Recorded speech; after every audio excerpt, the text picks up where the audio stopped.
All right, let's have a look at Joe Biden. He's given a television interview. These are always fraught experiences for him. I mentioned on the show last night his bullseye comments. He was asked about that. Let's have a look at how the president actually deals with that bullseye comment that was made last week to donors. I didn't say crosshairs. I was talking about focus on.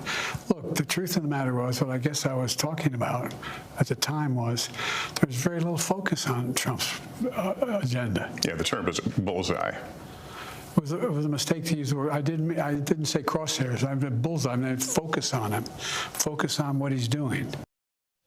I mean, Kristin, the point here is that Joe Biden still won't apologise or step down from the inflammatory language he's been using. I mean, he says there's a mistake. Well, it would have been worse to say crosshairs, but bullseye was all right.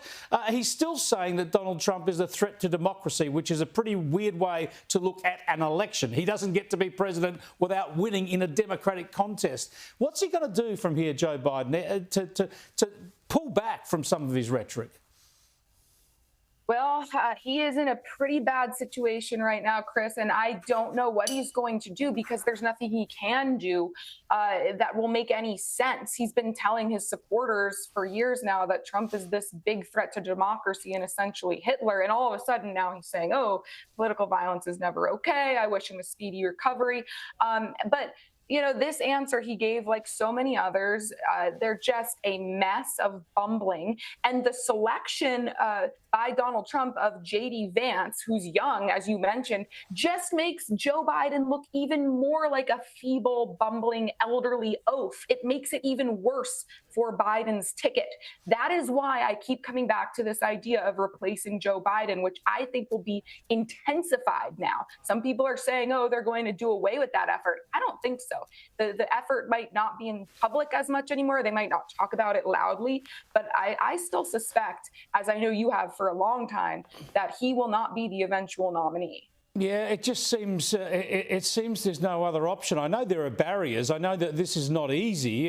Maybe they renominate him at their convention and then replace him, because then they can have the Democratic National Convention just pick a ticket. But what we're seeing at the moment, Kristin, with all the focus on the Republican convention, it's as if the country's moved on. This is the show now, Donald Trump and J.D. Vance and what they're going to do. And Joe Biden's almost a subplot in the White House watching on. Yes, the Republican convention is not really a political event. It's a moment of unity for this country. You'll notice they keep coming back at the convention to this idea of unity following the horrific assassination attempt on Donald Trump. So you're right, it does seem as though the nation has moved on. But look, a few months in politics, as you well know, Chris, is an eternity. Anything could happen. The left despises Donald Trump with a seething hatred, and they will do whatever they can to make sure that he does not become president. So we have no idea what's going to happen between now and then. I don't think Republicans should get too comfortable thinking Trump has this all wrapped up. Exactly. In volatile times, expect more volatility. Thanks so much for joining us, Kristin. Appreciate it. Thank you very much, Chris.